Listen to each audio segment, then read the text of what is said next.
निंदा, भगवान की निंदा, मंदिर की निंदा, देवालय की निंदा, शिवालय की निंदा। निंदा करने वाला केवल निंदा करेगा, वो केवल पापी है, पर सुनने वाला महापापी।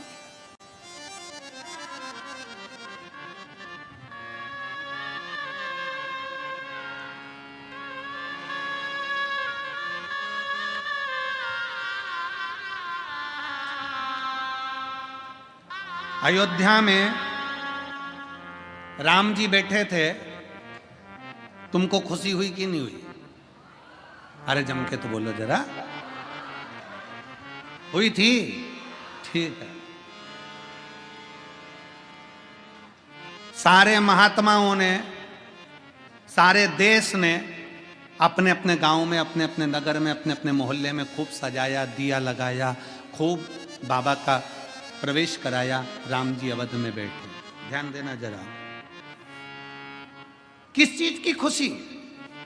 अवध में राम बैठे, अयोध्या में राम बैठे, पर मेरे भारत की भूमि का गौरव यह था कि जिस समय राम जी अवध में आए थे उस समय केवल राम अवध में ही उत्सव मना था, पर अभी जब मेरे राम अवध में आए तो पूरा भारत और विदेश में भी उत्सव मन रहा था। मतलब दिल में राम बैठ गया, दिल के अंदर राम बैठ गए थे, हृदय चित्त में राम बैठ गए थे। इसलिए तो हम दिए जला रहे थे, हमारे भीतर राम उतर गए थे, इसलिए हम आतिशबाजी छोड़ रहे थे। हमारे भीतर राम उतर गए थे, इसलिए हमने द्वार सजाए थे। हमारे भीतर राम उतर गए थे, इसलिए हमने रंगोली बनाई थी। हमारे भीतर राम उतर गए थे, इसलिए हमने पकवान बनाए थे, मिठाइयां बनाई, खूब लड्डू बंटवाए, क्योंकि हमारे भीतर राम उतर गए थे। तो राम केवल अवध में नहीं, राम तुम्हारे दिल रूपी अवध में भी बैठ चुका है।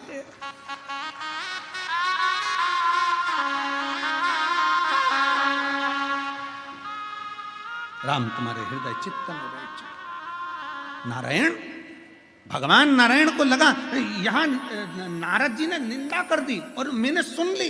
भगवान विष्णु के आंखों से आंसू बहने लगा। अरे नारद, तूने मुझे निंदा कर दी, मुझे? कानों को मेरे नारायण ने बंद कर लिया। लक्ष्मी जी ने पूछा, प्रभु तुम रो क्यों रहे हो? नारद जी ने ऐसा क्या कह दिया जो तुम रो पड़े? भगवान विष्णु ने कहा, नारद जी बोल रहे हैं पार्वती लक्ष्मी कि कामदेव को शंकर नहीं जीत पाए, मैंने जीत लिया। शंकर की निंदा मैंने सुन ली लक्ष्मी। मैंने भगवान शंकर की निंदा सुनी, इसलिए मेरा सिर कट जाएगा और घोड़े का मुंह लगेगा, क्योंकि मैंने निंदा सुनी है। और इस देवर्षि नारद ने निंदा करी है, इसलिए इसको बंदर का मुख लगेगा। रामचरितमानस में आता है, नारद जी स्वयंवर में पहुंचते हैं और वहां बंदर का मुख लगे हुए बैठ जाते हैं। क्यों बंदर का मुख लगा? लोग कहते हैं नारद जी का विवाह नहीं होने देना था, ऐसा होना था। नहीं नहीं, नारद जी ने शंकर की निंदा कर दी थी, इसलिए बंदर का मुख लगना था। शिव महापुराण की कथा कहती है, शिव की निंदा करने वाला, शिव की निंदा सुनने वाला एक बार नहीं कई बार पशुओं का जन्म लेता है और आखिरी में जन्म ले लेकर थक जाता है। तब किसी शिवालय में, किसी देवालय में वहाँ के स्वान बनकर जन्म लेकर वहाँ का चढ़ा हुआ जल और दूध चाट लेता है। तब उस स्वान की योनि से छूटकर फिर परमात्मा की शरणागति में कोई अच्छा जीव बनकर आता है।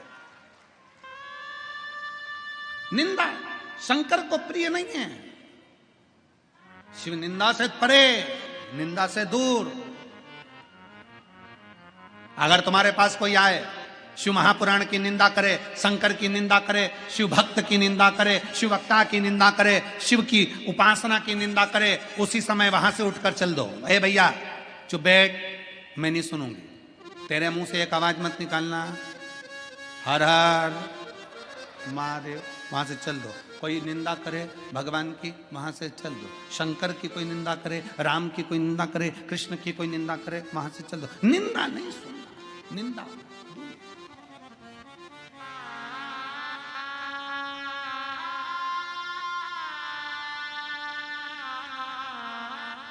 कितना अच्छा मनुष्य का देह मिला है।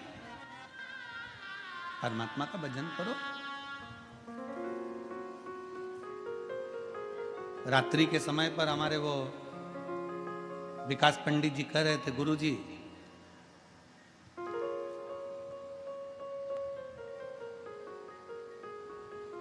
भगवान दिखते नहीं है तो सुनते तो हैं। हमने कहा पहले के समय में फोन चलता था, आज के समय में मोबाइल चलता है, तो इसमें तो वीडियो कॉल हो जाती है। पहले के समय में जो फोन चलता था उसमें वीडियो दिखता था क्या? व्यक्ति दिखता था, उसमें तो बस बटन घुमाई और बटन घुमाने के बाद नंबर लगाने के बाद डायल करने के बाद आप उठाकर बात कर लो। जिससे बात कर रहे हो वो तुम्हें दिख नहीं रहा, जिससे बात कर रहे हो वो तुम्हारे सामने नहीं है, जिससे बात कर रहे हो वो तुम्हारे साक्षी में नहीं है, जिससे बात कर रहे हो वो तुम्हारे सामने नहीं है, वो दिख नहीं रहा, पर तुम उससे बात कर रहे हो, वो तुम्हारी बात सुन रहा है, सुनने के बाद उसका उत्तर दे रहा है। उसी तरह मेरा भोले बाबा तुम्हारे सामने दिखेगा नहीं, मेरा शंकर तुम्हारे सामने दिखेगा नहीं, पर तुम जब कहोगे तो दिल से सुनेगा और उसका उत्तर जरूर देगा। मेरा शिव दिखेगा नहीं पर उत्तर जरूर देगा, समय आएगा उत्तर का और उत्तर देगा। आप तो उसका भजन करिए, सारी समस्या का हल एक लोटा तुम तो चढ़ाते रहो। तेरे मंदिर में आना मेरा काम है और मेरी बिगड़ी बनाना तेरा काम। तुम उसकी चौखट पर जाते रहो, उसको जल चढ़ाते रहो, उसका स्मरण करते रहो, सुनेगा जरूर। आप इसका भजन करते रहो। शिव शंकर भोलेनाथ हो नाथ, तेरी महिमा अपरंपार है। शिव शंकर भोलेनाथ हो नाथ, तेरी महिमा अपरंपार है। शिव शंकर भोलेनाथ हो नाथ, तेरी शिवाय नमस्तुभ्यं श्री शिवाय नमस्तुभ्यं श्री शिवाय नमस्तुभ्यं श्री शिवाय नमस्तुभ्यं। भोला सब दुख काटो हमारा, ओ भोला सब दुख काटो हमारा। शिव शंकर जपो तेरी माला, भोले बाबा जपो तेरी माला। भोला सब दुख काटो हमारा, ओ भोला सब दुख काटो हमारा। वेश है मंगल मंगलकारी, वेश है मंगल मंगलकारी। शमशान वासी हमारा,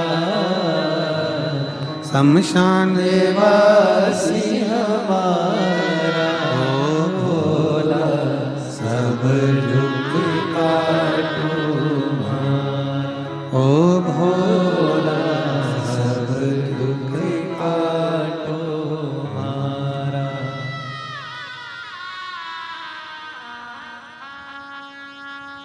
भगवान शिव की कथा कर रहे हैं, शिव महापुराण कथा वर्णन कर रहे हैं। शिव को निंदा, शंकर को नकली और नास्तिक प्रिय नहीं। देवऋषि नारद ने निंदा करी, उसका कर्म भोग नारद जी को भोगना पड़ा। न निंदा करें न निंदा सुने। फिर आई बारी नकली। कलकत्ता में कहा था नकली दूध भगवान को ना चढ़ाए, आधी चम्मच 1 बूंद 2 बूंद चढ़ा दें ठीक है, गौ माता का चढ़ाइए, गौ माता का दूध मिल जाए ठीक, ना मिले तो सारी समस्या का हल, ना मिले तो 1 लोटा जल भगवान शंकर को समर्पित करो। शिव कभी आकर नहीं कहेंगे कि तूने मुझे जल नहीं चढ़ाया, शंकर कभी आकर नहीं कहेंगे कि तूने मुझे दूध नहीं चढ़ाया, शंकर कभी आकर नहीं कहेंगे कि तूने मुझे दही नहीं चढ़ाया। शंकर भगवान तो कहते हैं जो तेरे पास है दिल से मुझे समर्पित कर, जो तेरे पास।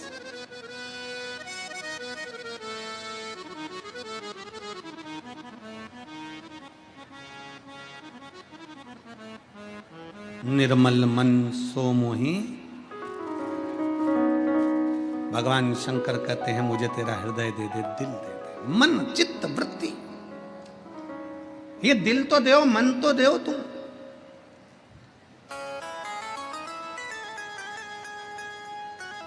दक्ष प्रजापति जी के यहां कई कन्याओं का जन्म हुआ और आखिरी में दक्ष प्रजापति मां जगत जननी से कहकर मांगते हैं कि मेरे घर में एक बेटी और हो जाए, और हो गई।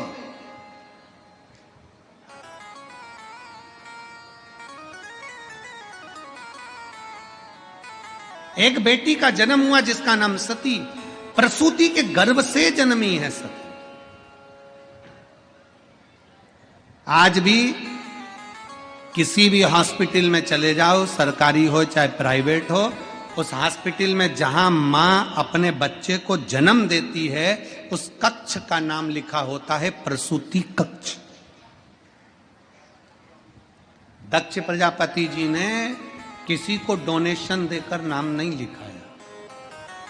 दक्ष प्रजापति जी की पत्नी माता प्रसूति ने अपनी बेटियों को, अपने बच्चों को इतना संस्कार दिया था, इतना ज्ञान दिया था कि आज भी उस कक्ष का नाम रहता है प्रसूति कक्ष, कि इसमें जो मां अपने बच्चे को जन्म दे वो संस्कारित पैदा हो, इसलिए उसका नाम प्रसूति कक्ष है।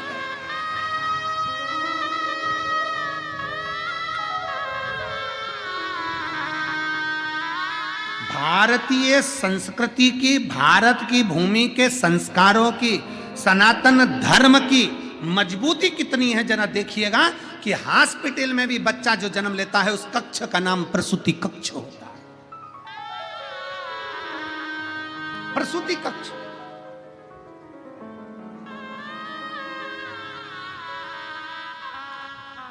दूसरे धर्म के व्यक्ति कह दे भला कि हमारी पत्नी का बच्चा होने वाला है, हम इस कक्ष में नहीं कराएंगे क्योंकि इसका नाम प्रसूति कक्ष है।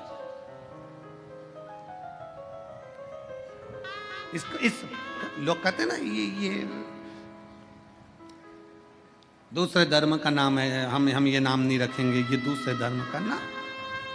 जिस हॉस्पिटल के जिस कमरे में, जिस कक्ष में बच्चा जन्म लेता है उसका नाम प्रसूति कक्ष होता है, दक्ष प्रजापति की धर्म पत्नी के नाम से।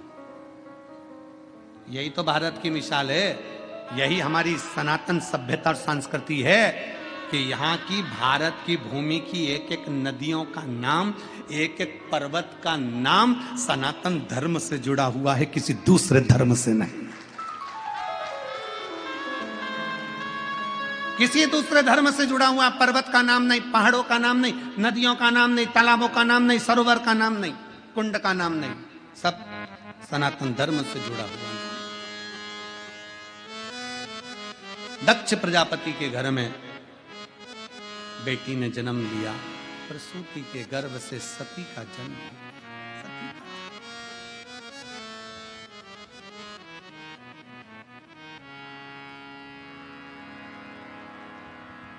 कितना प्रेम था, कितना प्रेम माता सती का शिव के प्रति। कभी नहीं मिली थी माता सती शंकर से, कभी नहीं, कभी नहीं। कभी माता सती ने शंकर को देखा भी नहीं था, कभी नहीं देखा था।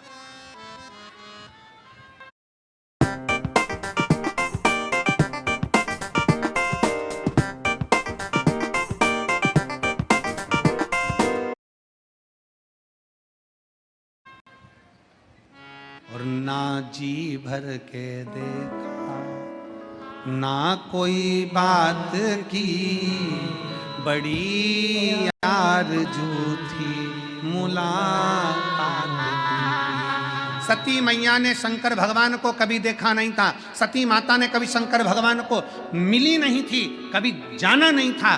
केवल सती माता एक बार बाल्यावस्था में बैठी हुई थी, तभी उसी समय पर देवर्षि नारद निकल कर जा रहे थे, अपने मित्र तुमरुका जी के साथ निकल कर जा रहे थे। तुमरुका जी उस स्थान पर ठहर गए। ठहर कर नारद जी ने तुमरुका जी से कहा, तुम कहां से आ रहे हो? देवऋषि नारद ने पूछा तुमरुका जी से, तुम कहां से आ रहे हो? तुमरुका जी ने नारद जी के मुख पर कहा, अभी मैं देवादिदेव महादेव की आराधना कर कर आ रहा हूं। नारद जी पूछे, देवादिदेव महादेव? वो शंकर जो ओघड़ी है, वो शंकर जो भस्मी लपेटने वाले हैं? तुमरुका जी ने कहा, वो भस्मी लपेटता ही इसलिए है कि अगर उसकी शरण में कोई आ जाए ना, जैसे राख को अपने तन से लगा लेता है, जिस राख की कोई कीमत नहीं, तो तुमरुका जी कहते हैं मेरे भोले बाबा ऐसे हैं, अगर कोई एक बार उसकी शरण में आ जाए तो जैसे राख लपेटता है मेरा बाबा, उसको भी अपने दिल से लपेट लेता है। इतना सा शब्द माता सती ने सुन लिया, इतना सा शब्द सुना कि भोले बाबा जैसे राख लपेटते हैं, ऐसे ही अगर कोई उनकी शरण में आ जाए तो उनको दिल से लपेट लेते हैं। सती माता ने सोच लिया, अब तो शादी करूंगी तो शिव से। दक्ष प्रजापति के पास सूचना पहुंच गई। दक्ष प्रजापति से जाकर कहा, सती का विवाह होना है। सती मैया ने निवेदन कर दिया, मेरा विवाह अगर करना तो भोले बाबा से कर देना, शिव जी से कर देना। दक्ष प्रजापति ने पूछा, तुमने शंकर को देखा है? नहीं। शिव को पहचानती हो? नहीं। तो दक्ष प्रजापति ने नगर में सूचना कर दी, स्वयंवर है मेरी बेटी सती का।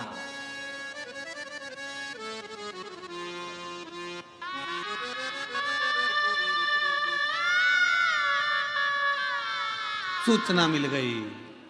शंकर जी के पास भी सूचना गई, पर जैसे ही शंकर जी आए, सती तो जानती नहीं थी, दक्ष प्रजापति ने शंकर भगवान को दरवाजे का द्वारपाल बना दिया।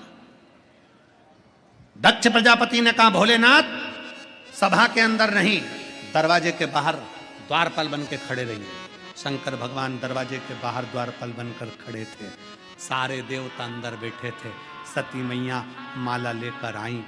सती मैया जब माला लेकर आई, चारों तरफ माता सती देख रही थी।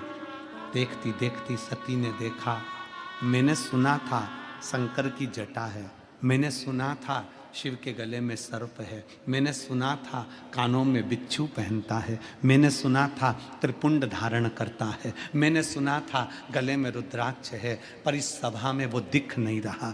सती माँ माला लेकर बाहर पहुंच गई। बाहर जाकर ढूंढने लगी, मेरे शंकर, मेरे शंकर, मेरे शंकर। ढूंढते ढूंढते रोती बिलखती वापिस आने लगी तो दरवाजे पर शिव को देखा, तुरंत माला शंकर के गले में पहना।